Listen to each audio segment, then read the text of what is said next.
Good morning, everybody. It's 2:40 a.m. here at After Hours Diesel. So on today's vlog, we have torn into a couple trucks here tonight. Well, this morning we've done a lot of work on What the Ducks truck from the last video you've seen. We've got the billet front timing cover installed. We've got the brand new fluid dampener on it. Got his belt on. We did powder coat the fan hub assembly and the fan hub pulley. It's just coming together absolutely beautiful. The tappet cover is now installed. We've got the return line on. Hopefully today, well, around noon today, whatever comes first, we'll have the T-fitting to go in the side of the block and get the injection pump mounted in there and get it fired up and hopefully gone by Friday. That is the goal. So set goals, we're gonna make them and it's gonna happen. On the other hand, we've got a 2011 Duramax. I don't know if anybody knows about these, but they have what's called a CP4 injection pump. This sweet baby right here. In 2011, GM went to a CP4 instead of a CP3, and these are very problematic for coming apart and sending lots of metal and trash through the engine. So it is quite a job to swap it out, but Industrial Injection actually makes a kit to convert it back to a CP3 injection pump. So that's what we're doing today. It is an absolute mess. Yeah, bolts everywhere, makes you want to pull your hair out. It's not fun, but pays the bills, so we do it. At the same time, we're doing an EGR delete, so this is all the goodies that are coming off of it, not going back on it. This is part of the CP4 kit. We're not worried about that, and all the junk that's in the way. So just to get back to the CP3 conversion, I showed you what CP4 looks like. This is a CP3, so you have 3 plungers inside of it, and that's what's not this exact model, but this is off of a Cummins. But this is what they look like, and this is what's going back on that truck. I'm sure most of you are wondering what's going on with the drag truck, so we'll walk next door to the other shop, which is currently in the works on becoming the race shop. Let's check her out. I gotta get the right key here.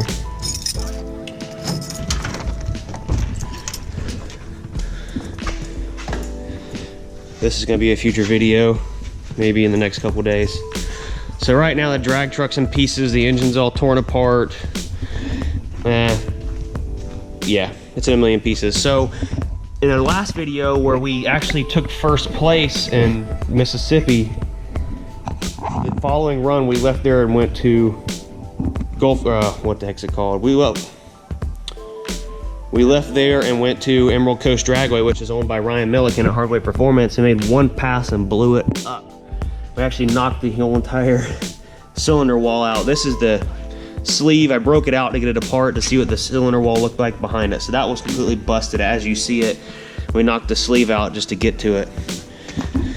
And these are the pistons. This piston looks like it had something come apart. Maybe the top ringland broke and it went all through the engine and completely destroyed that piston. This is the number 3 piston, which is actually melted. It's hard to tell, but you can see where the edges of it are all nice and smooth, which is melted. And this is the number 6, where the broken sleeve was. It wasn't as much damage as I was anticipating, but yeah, it's no good. We're done for the year as far as racing. Oh, that piston, wait a second. That one's cracked. Didn't even notice that. Well, that's something different. Dang. Cool. Anyhow, so the drag truck, this year we're going to a lot of carbon fiber parts. These doors weigh 150 pounds. These are coming off, and along with some other Pro Street race truck, along with some other Pro Street drivers, we have all went in together. There's 5 of us total to buy a mold for carbon fiber to get the doors made. So we're gonna go from a 150 pound door to around an 18 pound door with Lexan on it, which will be a huge weight savings and it'll create a lot more speed for us. We already have a Lexan rear window, which is nice. The current roll cage in the truck, well, it's actually just a roll bar, it's not truly a cage, is certified for 1050, which is quarter mile or 6/78 mile. We're past that, way past that actually. So we're gonna be doing a full cage with dual chutes out the back for next year. As far as the front of the truck goes, the fenders on this truck is as far as the front of the truck goes, the fenders on the truck are already extremely light. So I'm not worried about doing anything with those. We're gonna take them back off, peel the wrap off for next year. Fast Fuel Systems, one of our main sponsors, is going to be designing a new wrap for us, so we're going to peel it off and let them decide what they want to do. The entire firewall, all the heat yeah, whatever that stuff's called, all the heat wrap, whatever, is going to be pulled out. We're going to rip that out and completely replace it with something a little bit better, something to help deaden the sound while we're racing. All the every piece and inch of the factory wiring is coming out and going away. We're not going to use any of it. A good friend of mine from Colorado, Chris Nelson, is going to be flying in for 2 weeks and completely rewiring the whole truck. So we'll have 3 stages of nitrous for next year. All kinds of cool things going on. We are going to a Lexan windshield also. This windshield weighs, I forgot, Ryan Milliken told me at one point, I want to say like 30 to 45 pounds. I have no clue, but we're going to save a lot of weight. Along with the bed, since I cut the bed off, I do still have well, they're up there if you can see them, they're kind of hiding on storage. We're going to take the factory bedsides and have those molded also by Randy Davis at Old School Fab, and he's going to make us some carbon fiber bedsides, which is going to be just badass carbon fiber everywhere. Mirrors are going to be deleted. We're doing coilover shocks. I don't know what brand Profab Performance is going to go with. They're doing all our cage work and chassis work. We're doing coilover shocks on the front. Depending on how much money we have left over, we may go to a coilover rear suspension. Not sure about that. Very costly. It's somewhere in the ballpark of $5,000 to $6,000 to do that.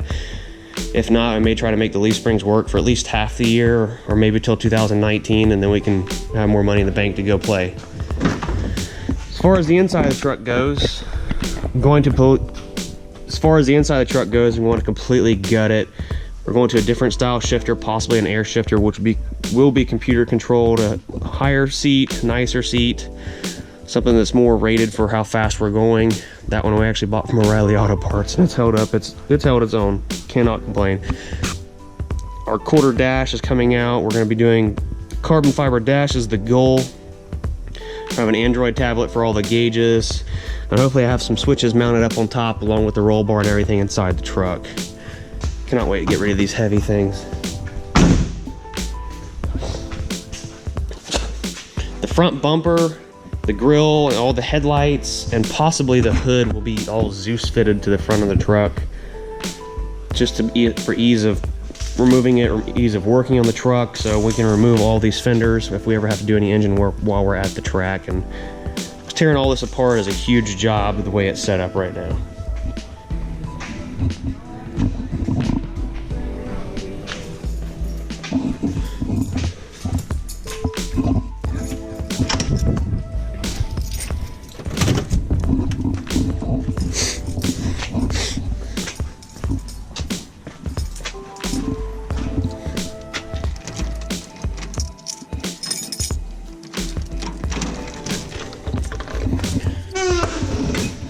So over here in the project shop, we're still waiting on our lifts to come in. We're gonna put a drive on 20,000 pound lift right there and a 12,000 pound 2-post lift here. This is a project we've been working on for a good customer and a friend of mine named Cortez Forbes. Today we got the brand new control arms installed. We had powder coated. These are designed for a 3-inch lift so that 35-inch tires will not rub. And we've got 3-inch coil springs mounted. We've got some Bilstein shocks on there. This is a P-pump 24 valve. We've got twin turbos on it. This truck is getting shipped to the British Virgin Islands once it's all said and done. We've got the brand new NV 5600 we rebuilt about 3 months ago, waiting to go in that. Hopefully we're gonna send that in the truck by Thursday. And these are the sweet, I mean, absolutely awesome 35-inch trucks with STS tires that are going on this truck. We're going to a single wheel style front tire and rim for this truck instead of a dually front. Cannot wait for this project to make absolute huge power. This truck should be around 750 horsepower when all said and done. It's going to be absolutely insane. All right, guys, so just a little bit of background knowledge on the drag truck. That truck was my daily driver up till about April of this year when I actually sold the motor to a good customer of mine and we put it in his truck, and that gave me the jump start to go ahead and build that truck into what it is today, or what it was this racing season actually. So from April of this year as a daily driver all the way up till now as a full-blown race truck, running 5s and 1/8 mile has completely surpassed anything I expected to ever happen with that truck this year. Back in 2016 when I ever had my blue dually, which was a 2014 beautiful truck, manual 6-speed truck, it was on 38-inch tires and 24-inch forces. That truck was absolutely amazing. I sold that truck to Michael Dalton with RLC Motorsports solely to fund the drag truck project. So that was in April of 2016. So I sold that truck. As soon as I sold it, I flew out to Austin, Texas, bought the drag truck. It was a ugly brown color, as you see in the video, where we were just out there messing with it, peeling the wrap off of it. Drove it all the way back, drove it for a year, well, right about exactly a year, saving up money so I could build the drag truck I would always wanted. I used to sled pull. I got to be traveling too much, just too much work just to make 300 foot down the track. It was kind of boring, kind of sucked. So that's the drag truck. That's the story. It has moved a long way in the time we've had it, and this year we've accomplished so many goals. It's insane, and we wouldn't be where we're at without our sponsors, Fast Fuel Systems, DieselLife.com, and Suncoast Transmissions. Like I said, those guys have been absolutely stand up. We would never have made it this far. So far, we've broken the diesel record with the half-mile drag racing at 159 miles an hour at 5,500 pounds. We actually ran out of gear, so we didn't, I'd say 300 foot before the finish line, we actually toppled over our RPM range, and it just kind of nosed over and didn't go anywhere. The second race out this year, we went to Rudy's Diesel and placed second place with a bent valve. Yes, a bent valve. Don't know how we did it. I think the bent valve actually slowed the truck down and made it run a 670 exactly. Go figure. So after that, we had a lot of problems tearing stuff up, breaking things, learning the limits of the motor that we put together. You learn a lot really fast in drag racing. So for now, the drag truck is going to be down till, I'm assuming, our first race is going to be in March at Ryan Milliken's drag strip, like an Emerald Coast Dragway. The Suncoast is having an open house along with a huge party weekend that weekend. That will be the first race of next year we're planning to be at. I don't know if we'll have the truck completely done, but we're definitely going to show up with something and make a couple passes. But until then, make sure you guys stay tuned, subscribe, hit the like button. Please leave any comments of anything you want to see us do or anything we have going on in the shop. If you have any questions, I appreciate it. Stay tuned. We'll see you later.